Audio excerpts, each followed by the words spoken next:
बिस्मिल्लाहिर्रहमानिर्रहीम। अस्सलाम वालेकुम दोस्तों, मैं हूं मोहम्मद हुसैन अब्बास और आप देख रहे हैं SH नॉलेज। फ्रेंड्स, हमारा मुल्क इस्लामी जमहूरिया पाकिस्तान बहुत से मुश्किलात और मसाइब से दो चार है। अल्लाह पाक से दुआ है कि जो लोग पाकिस्तान की तरक्की चाहते हैं, जो पाकिस्तान को कामयाब देखना चाहते हैं, अल्लाह पाक उनकी तमाम मुश्किलात परेशानियाँ दूर फरमाए और उनको उनकी तरक्की में मदद फरमाए।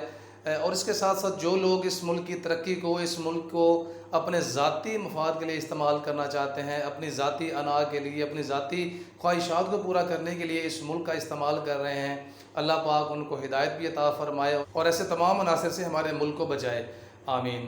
दोस्तों, हम पार्ट्स ऑफ स्पीच में वर्ब को डिस्कस कर रहे थे और वर्ब में हमने वर्ब की दो मेन टाइप्स जो हैं, हेल्पिंग वर्ब और मेन वर्ब। क्योंकि हम इंग्लिश का कोई भी सेंटेंस देखते हैं तो उसमें जो एक कंप्लीट वर्ब होता है, या तो वो एक सिंगुलर मेन वर्ब पे मुश्तमिल होता है, या फिर वो हेल्पिंग वर्ब और मेन वर्ब दोनों को मिलाकर एक कंप्लीट वर्ब बनता है। उसमें हमने हेल्पिंग वर्ब की दो मेन टाइप्स को डिस्कस किया था, प्राइमरी हेल्पिंग वर्ब्स और modal helping verbs. Primary helping verb में हमने is, am, are, was, were, has, have and had, be, been और डू, डज और डिड का जिक्र किया था कि ये वो हेल्पिंग वर्ब्स हैं जो मेन वर्ब की हेल्प करते हैं by providing information about tenses, time और कंडीशन व्हाट्सएवर। इसके साथ साथ हमने मॉडल हेल्पिंग वर्ब की बात की कि मॉडल हेल्पिंग वर्ब भी जो है मेन वर्ब की हेल्प करता है by providing us information about possibility, probability, permission, suggestion, request और ऑब्लिगेशंस। सो इस तरह के मुख्तलिफ टाइप के जो एट्रीब्यूट्स या क्वालिटीज़ हैं attached with the subject in the action, so these are qualities are described by modal helping verbs. सो ये जो पूरी की पूरी डिस्कशन थी ये हेल्पिंग वर्ब के गिर्द रिवॉल्व करती है और हमें ये बताती है कि हम किस टेंस में बात कर रहे हैं या किस सिचुएशन में बात कर रहे हैं। जब हम मेन वर्ब की बात करते हैं तो मेन वर्ब ही एक्चुअल वो एक्शन है, एक्चुअल वो परफॉर्मेंस है, वो एक्ट है जो एक सब्जेक्ट एक सेंटेंस में कर रहा होता है। हम बहुत सी फॉर्म्स ऑफ वर्ब भी ग्रामर के अंदर पढ़ते हैं, वो तमाम फॉर्म ऑफ वर्ब्स जिनके मीनिंग्स होते हैं, जिनकी पास्ट पार्टिसिपल फॉर्म्स होती हैं, वो सारी की सारी मेन वर्ब से बिलोंग करती हैं, मेन एक्शन से बिलोंग करती हैं। क्योंकि एक सेंटेंस में जब तक मेन वर्ब नहीं होता तब तक हमें उस सेंटेंस की प्रॉपर मीनिंग का पता नहीं चलता कि उस सेंटेंस में एक्चुअली क्या एक्शन परफॉर्म किया जा रहा है या सब्जेक्ट के बारे में क्या बताया जा रहा है। सो आज हम मेन वर्ब को डिस्कस करेंगे, मेन वर्ब की डेफिनेशन क्या है और इसकी मेन टाइप्स क्या हैं। सो जब हम मेन वर्ब को डिफाइन करते हैं तो मेन वर्ब की डेफिनेशन को हम 4 पार्ट्स में डिवाइड कर लेते हैं। Main verb is an important part of a sentence. एक सेंटेंस का सबसे जो अहम हिस्सा होता है वो उसका वर्ब होता है। Without verb we have just nouns, we have just adverbs or prepositions. Without a verb there is no sense of a sentence. That's why it is must to add verb in a sentence. And main verb tells about action or state of subject in a sentence. एक sentence में verb हमें subject के action के बारे में बताता है कि एक्चुअली में वो क्या एक्शन या क्या एक्ट या क्या फंक्शन परफॉर्म कर रहा है, और उसकी हमें स्टेट के बारे में बताता है कि जो सब्जेक्ट है वो किस सिचुएशन में है, किस कंडीशन में है, उसकी स्टेट क्या है। जैसा कि हमने प्राइमरी हेल्पिंग वर्ब्स के शुरू में पढ़ा था, when they are used without main verbs they tell us about state of being of the subject. उसमें हमने जस्ट इज, एम, आर का इस्तेमाल किया था और उसमें कोई मेन वर्ब नहीं था। तो जिन सेंटेंसेस में एक ही वर्ब इस्तेमाल हो वो मेन वर्ब ही होता है। And main verb has proper meanings. Main verbs के अपने मीनिंग्स होते हैं, जबकि जो हेल्पिंग वर्ब्स हैं उनके अपने प्रॉपर मीनिंग्स नहीं होते। हेल्पिंग वर्ब्स के जस्ट है, हूँ, था, थे, गा, गी, गे, सो वो जस्ट हमें टेंसेस के बारे में बताते हैं। लेकिन जो मेन वर्ब है इसका प्रॉपर एक्शन का नाम होता है कि एक्चुअली में जो सब्जेक्ट है वो एक एक्शन क्या परफॉर्म कर रहा है। And all forms of verb are main verbs. हम जितनी भी फॉर्म्स ऑफ वर्ब्स पढ़ते हैं बहुत ज़्यादा तादाद में है, first form, past participle form, वो तमाम फॉर्म ऑफ वर्ब, चाहे वो रेगुलर वर्ब्स हों चाहे वो इर्रेगुलर वर्ब्स हों, उन तमाम फॉर्म्स ऑफ वर्ब्स को हम मेन वर्ब ही कहते हैं। अब हम इस डेफिनेशन को with the help of some examples understand करने की कोशिश करते हैं। फ्रेंड्स, जब हम मेन वर्ब को एक सेंटेंस में यूज़ करते हैं तो मेन वर्ब हमें एक सेंटेंस में दो सूरतों में नज़र आता है। इन फर्स्ट पार्ट या तो एक सिंगुलर वर्ब ही सेंटेंस में इस्तेमाल किया जा रहा होता है और वो सिंगल वर्ब ही मेन वर्ब के तौर पे जो है मीनिंग कन्वे करता है कि एक सब्जेक्ट जो है वो क्या एक्शन परफॉर्म कर रहा है, तो single verb is a main verb. लेकिन समटाइम्स अगर एक सेंटेंस में दो वर्ब्स मौजूद हों तो उन दोनों वर्ब्स में से जो पहला वर्ब होगा वो कोई ना कोई हेल्पिंग वर्ब होगा, चाहे वो प्राइमरी है चाहे वो मॉडल है, जबकि जो दूसरा वर्ब है वो हमेशा मेन वर्ब होता है जो मेन एक्शन के मीनिंग दे रहा होता है। So coming towards examples, the first one is it rained yesterday, के कल बारिश हुई।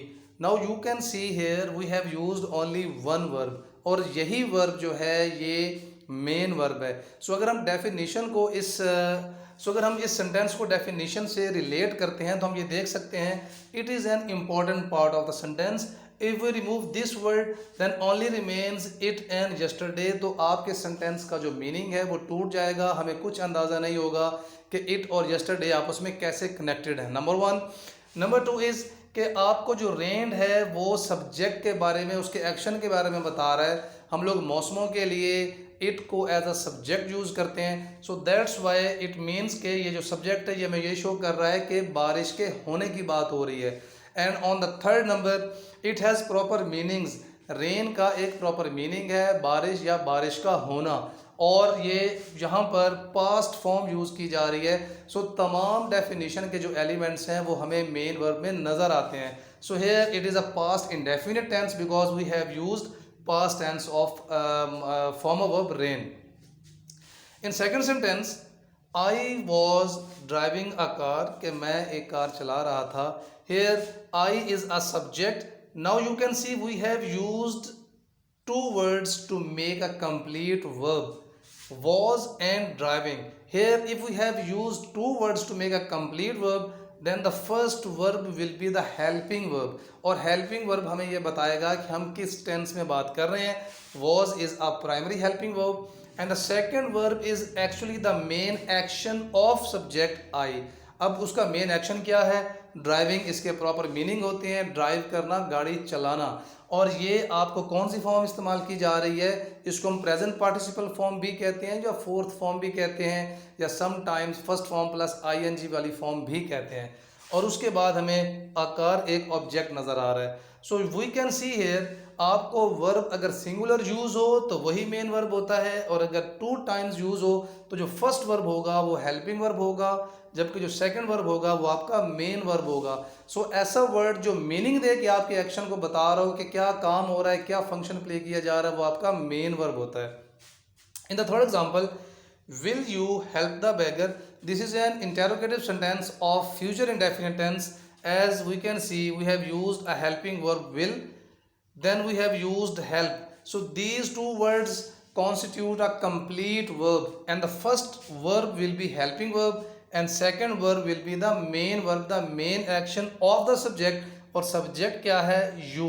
सो इंटेरोगेटिव सेंटेंसेस में जो हमारा हेल्पिंग वर्ब है वो सब्जेक्ट से पहले आता है सेंटेंस को इंटेरोगेटिव मोड में बनाने के लिए, और ये हमें बताता है कि हम किस टेंस में बात कर रहे हैं। So this is the future tense, और उसके बाद हमने एक ऑब्जेक्ट का इस्तेमाल किया।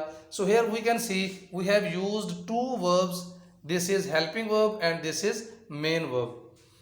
इन the last example, his father is a doctor, कि उसके जो वालिद हैं वो एक डॉक्टर हैं। अब आप देख सकते हैं यहाँ पे जो सब्जेक्ट है वो टू वर्ड्स पे मुश्तमिल है, his father. Here we can see a possessive adjective is present, जो कि आपके फादर के रिलेशन के बारे में बता रहा है कि वो फादर किसके हैं, हिज उसके फादर हैं। अ डॉक्टर एक डॉक्टर हैं। अब यहाँ पे जो डॉक्टर ये वर्ड है ये सब्जेक्ट के कॉम्प्लीमेंट के तौर पे आ रहा है, क्योंकि उसको वो इंट्रोड्यूस करवा रहा है, उसको वो क्वालिफाई कर रहा है, उसके बारे में हमें बता रहा है कि उसके वालिद क्या हैं। सो एक कॉम्प्लीमेंट को एक सब्जेक्ट से जोड़ने के लिए भी हम लोग जो है वो वर्ब का इस्तेमाल करते हैं। जब हमने सेकंड पॉइंट का डेफिनेशन पढ़ा था कि जो मेन वर्ब है वो हमें स्टेट ऑफ सब्जेक्ट के बारे में बताता है, सो ये हमें स्टेट ऑफ सब्जेक्ट के बारे में भी बता रहा है, या हम ये कह सकते हैं एक सब्जेक्ट को उसके कॉम्प्लीमेंट से जोड़ने के लिए भी हम लोग मेन वर्ब का इस्तेमाल करते हैं। अब यहाँ पे आप देख सकते हैं कि ये तमाम वर्ब्स के कुछ ना कुछ मीनिंग्स हैं, लेकिन यहाँ पे इज़ को हेल्पिंग वर्ब को बतौर मेन वर्ब के इस्तेमाल किया गया है, क्योंकि ये सब्जेक्ट के कॉम्प्लीमेंट को कनेक्ट करने का यहाँ पे एक्शन परफॉर्म कर रहा है, और यहाँ पे प्राइमरी हेल्पिंग वर्ब ही मेन वर्ब के तौर पे इस्तेमाल किया जा रहा है। जहाँ पे इसका जो मेन फंक्शन है वो अपनी मीनिंग कन्वे नहीं करना है, बल्कि एक सब्जेक्ट को उसके कॉम्प्लीमेंट से जोड़ना है कि एक रब्त पैदा हो, एक कनेक्शन पैदा हो। So these are examples of main verb. अब हम मेन वर्ब की टाइप्स के बारे में पढ़ते हैं कि मेन वर्ब की जो मेन टाइप्स हैं वो कौन कौन सी हैं। Friends, main verb has main 3 types. Number 1 is action verbs, कि वो वर्ब्स जो कि सब्जेक्ट के एक्शन को शो करते हैं। वो तमाम वर्ब्स जो हम डिफरेंट टेंसेस में पढ़ते हैं जिसमें कि सब्जेक्ट कोई ना कोई एक्शन परफॉर्म कर रहा होता है, वो तमाम वर्ब्स एक्शन वर्ब्स होते हैं। जैसा कि अभी हमने पीछे जो एग्जांपल्स पढ़ी हैं उनमें जो टेंस के अंदर हमने मेन वर्ब्स को यूज़ किया था वो सारे के सारे एक्शन वर्ब्स होते हैं। लिंकिंग वर्ब्स, कुछ मेन वर्ब्स ऐसे होते हैं जो लिंकिंग वर्ब्स के तौर पे यूज़ किए जाते हैं, जो कि लिंकेज बनाने के लिए, कनेक्शन बनाने के लिए यूज़ किए जाते हैं। सो वो आपके किसी एक्शन को डिमॉन्स्ट्रेट नहीं करते, बट वो जस्ट एक लिंकेज को बनाने के लिए, कनेक्शन को बनाने के लिए जो है हम उनका इस्तेमाल करते हैं। और थर्ड नंबर पे स्टेटिव वर्ब्स। स्टेटिव वर्ब्स कोई एक्शन वर्ब नहीं होते। सो आपके जितने भी इमोशनल फंक्शंस होते हैं जिनमें आपके इमोशंस का, सेंटिमेंट्स का या थॉट्स का एक्सप्रेशन होता है, उन तमाम में हम मेन वर्ब्स को बतौर स्टेटिव वर्ब्स इस्तेमाल करते हैं।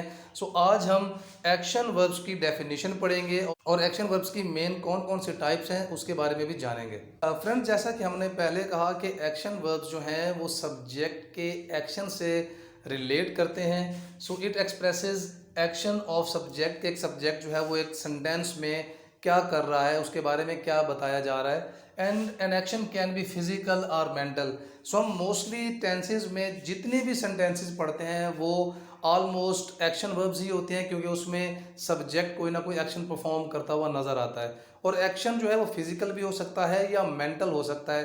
फिजिकल से मुराद ये है कि हाथ पाँव हिला के आप जो फंक्शन परफॉर्म करते हैं उनको हम फिजिकल एक्शंस में कॉन्स्टिट्यूट करते हैं। और वो तमाम एक्शंस, वो तमाम फंक्शंस जिनमें हमारा ब्रेन, दिमाग इंक्लूड होता है, उन तमाम फंक्शंस को हम मेंटल एक्शंस या मेंटल फंक्शंस कहते हैं। For example, he is reading a book. This is present continuous tense because we see here we have used helping verb of primary helping verb is and main verb reading. So हमें primary helping verb ये बता रहा है कि हम present tense में बात कर रहे हैं, और form verb ये बता रही है कि हम continuous tense में बात कर रहे हैं। तो ये आपका present continuous tense है जिसमें कि आप एक एक्शन परफॉर्म कर रहे हैं। तो रीडिंग का एक्शन आपका एक फिजिकल एक्शन है। And in second example, were you eating an ice cream, कि क्या तुम आइसक्रीम खा रहे थे। Here we can see we have used a helping verb were, और वर हेल्पिंग वर्ब जो है वो हमें पास्ट टेंस के बारे में बताता है। And form of verb eating that is in continuous form. तो ये टेंस है पास्ट कॉन्टिन्यूअस टेंस जिसमें आप एक एक्शन परफॉर्म कर रहे हैं, that is eating. So eating आपका एक फिजिकल एक्शन है। सो ऐसे जितने भी सेंटेंसेज हम लोग टेंसेज में पढ़ रहे होते हैं वो सारे के सारे एक्शन मेन वर्ब्स ही होते हैं।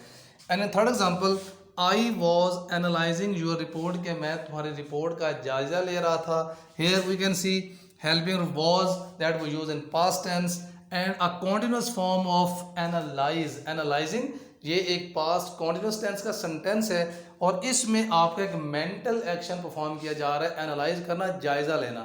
सो ये एक एक्शन है जो आपके ब्रेन से रिलेटेड है, मेंटल एक्शन है।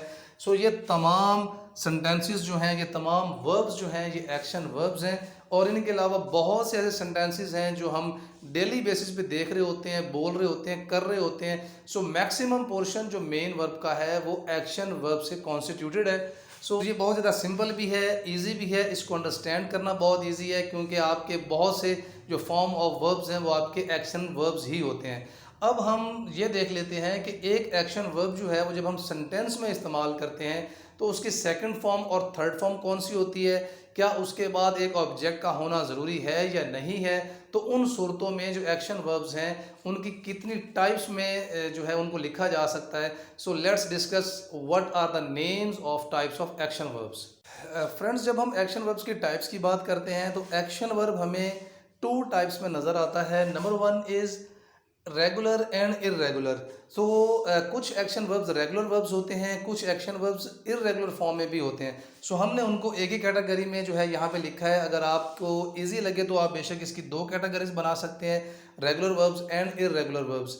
सो रेगुलर वर्ब्स वो वर्ब्स होते हैं जिनकी सेकंड फॉर्म जिसे हम पास्ट फॉर्म कहते हैं और पास्ट पार्टिसिपल फॉर्म या थर्ड फॉर्म जो है वो ईडी पे या सेम वर्ड्स पे एंड होती है, या हम ये कह सकते हैं कि उनके जो सिलेबल्स हैं वो सेम रहते हैं। सो हम इन सिंपल वर्ड्स ये भी कह सकते हैं कि सेकंड फॉर्म और थर्ड फॉर्म जो है वो उनकी सेम रहती है। फॉर एग्जांपल हम ये पढ़ते हैं रीच, रीच की सेकंड फॉर्म रीच्ड होती है, थर्ड फॉर्म भी रीच्ड होती है। उसके अलावा हमारे पास एक फॉर्म ऑफ वर्ब है get, second form got, third form भी गॉट। इसके अलावा express, expressed and expressed. So जब सेकंड फॉर्म और थर्ड फॉर्म सेम रहें, एक ही वर्ड पे एंड हो, उनको हम रेगुलर वर्ब्स कहेंगे। और इर्रेगुलर एक्शन वर्ब्स वो वर्ब्स हैं जिनके सेकंड फॉर्म और थर्ड फॉर्म के सिलेबल्स में फ़र्क होता है और वो सेम भी नहीं होती हैं। For example awake, awoke, awoken. अब अवोक और अवोकन के सिलेबल्स में भी फ़र्क है कि जब हम इनको पढ़ते हैं तो अवोक का सिलेबल डिफरेंट है, अवोकन का सिलेबल जो है वो डिफरेंट है। इसी तरह से ब्रेक, ब्रोक, ब्रोकन। सो हम ये सिंपल वर्ड्स में कह सकते हैं कि सेकंड फॉर्म और थर्ड फॉर्म सेम नहीं है, एक जैसी नहीं है, एक जैसे अल्फ़ाबेट से मिलकर नहीं बनी हुई हैं। सो उन वर्ब्स को हम इर्रेगुलर एक्शन वर्ब्स कहेंगे। And second type is transitive and intransitive verbs. वो तमाम वर्ब्स जो अपने डायरेक्ट ऑब्जेक्ट के साथ आते हैं हम उनको ट्रांजिटिव वर्ब्स कहते हैं। और वो तमाम वर्ब्स जिनके बाद कोई डायरेक्ट ऑब्जेक्ट मौजूद नहीं होता उनको हम इंट्रांजिटिव वर्ब्स कहते हैं। So these are names of two main types of action verbs. इंशाल्लाह नेक्स्ट वीडियो में हम इनकी proper explanation, definition with example study करेंगे। तो आज के लिए इतना ही। आज हमने मेन वर्ब के इंट्रोडक्शन के बारे में पढ़ा, उसकी जो मेन टाइप्स हैं वो कौन कौन सी हैं, और मेन टाइप्स में से आज हमने एक्शन वर्ब को डिस्कस किया और आगे उसकी मेन टाइप्स के जो नेम्स हैं हमने वो लिखे हैं। So this was a simple and descriptive lecture about main verb. And if you like this video, subscribe this channel and become a part of this channel. तो इंशाल्लाह नेक्स्ट वीडियो में आपसे दोबारा मुलाकात होगी। तब तक अपना बहुत ज़्यादा ख्याल रखिएगा। Thank you so much and अल्लाह हाफिज़।